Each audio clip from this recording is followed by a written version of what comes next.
Good evening, everybody. This is Mrs. Serrill. How's it going tonight? I hope you're excited for tonight's version of Bedtime and Blankets with me. I've already got my blanket right here, got my Dallas Cowboy pillow, and I'm ready to share this great story with you by Leo Leone. And it's called An Extraordinary Egg. Leo Leone is one of my favorite authors. He has the greatest books and stories. Love it. So this book's kind of funny. The author, Leo Leone pretty much wrote this to help make us laugh. So there's some funny parts in here. See if you can hear them while I'm reading. So we're going to get started. That looks a little strange, doesn't it? An Extraordinary Egg by Leo Leone. Can you see the egg in those piles of rocks? On Pebble Island, there lived 3 frogs, Marilyn, August, and one who was always somewhere else. That would probably be me.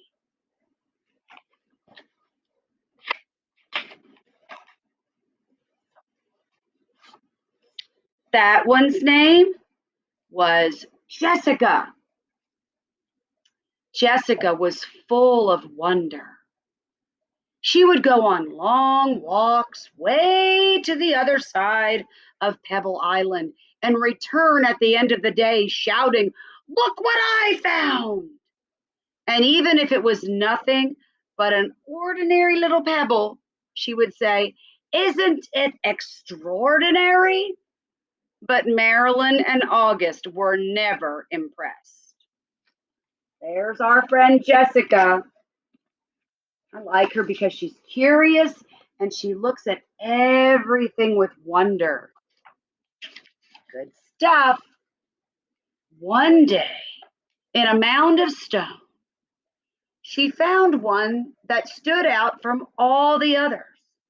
It was perfect, white like the snow and round like the full moon on a midsummer night. Even though it was almost as big as she was, Jessica decided to bring it home. I wonder what is in this egg. And it's as big as her. Oh, that's kind of scary. I wonder what Marilyn and August will say when they see this, she thought, as she rolled the beautiful stone to the small inlet where the 3 of them lived.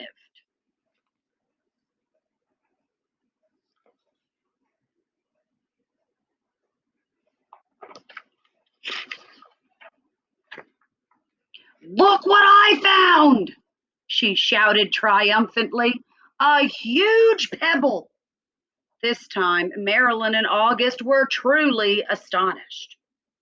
"That is not a pebble," said Marilyn, who knew everything about everything. "It's an egg, a chicken egg." "A chicken egg? How do you know it's a chicken egg?" asked Jessica, who had never heard of chickens. Marilyn smiled. "There are just some things that you don't know."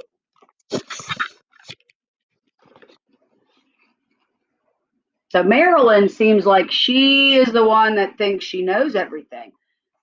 A chicken egg. I wonder what that chicken egg was doing out in the stones. That is really odd. A few days later, the frogs heard a strange noise coming from the egg.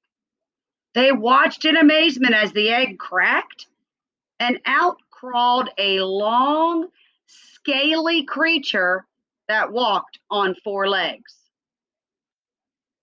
I don't think that's a chicken, do you? Because chickens only have how many legs? That's right, 2. "See," said Marilyn, "I was right. It is a chicken." "A chicken," they all shouted. This is the funny part because we know it's not a chicken, but they don't. The chicken took a deep breath, grunted, and gave each of the astonished frogs a look and said in a small, raspy voice, "Where is the water?" "Straight ahead," the frogs cried excitedly. "Look at that. Do you know what this is?" "Where is he?" "There he is. You know what that is?" "They think it's a chicken." The chicken threw herself into the water, and the frogs dove in after her. To their surprise, the chicken was a good swimmer, and fast too, and she showed them new ways to float and paddle. They had a wonderful time together and played from sun up to sundown, and so it went for many days. Look at them playing with the chicken. We know it's not a chicken, though, right? Silly frogs. Then, one day, when Jessica was somewhere else, August and Marilyn saw a commotion in the water below them. Someone was in trouble. Quickly, the chicken dove into the dark pond. August and Marilyn were frightened.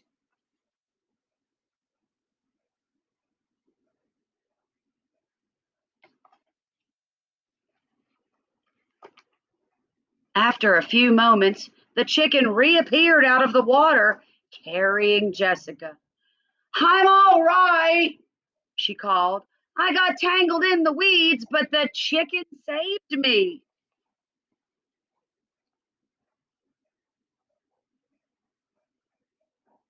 Good thing that chicken's there, huh? From that day on, Jessica and her rescuer were inseparable friends. Wherever Jessica went, the chicken went too. They traveled all over the island together. They even went to Jessica's secret thinking place. There's her thinking place. Do you have a secret thinking place?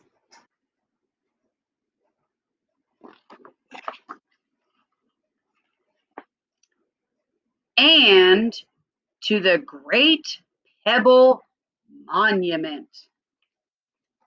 That must be her special place. Look at that.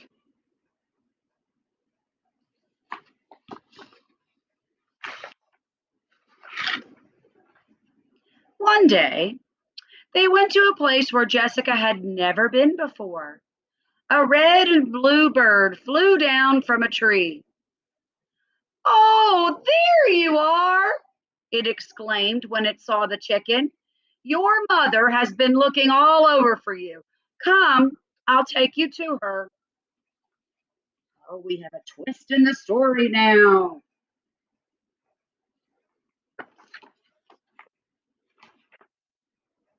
They followed the bird for a very long time. They walked and they walked. They walked under the warm sun and the cool moon. And then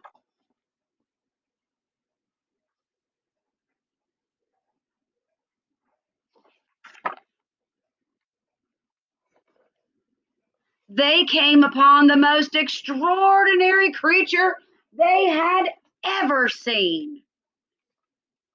Do you know what it is? Oh, here we go. It was asleep.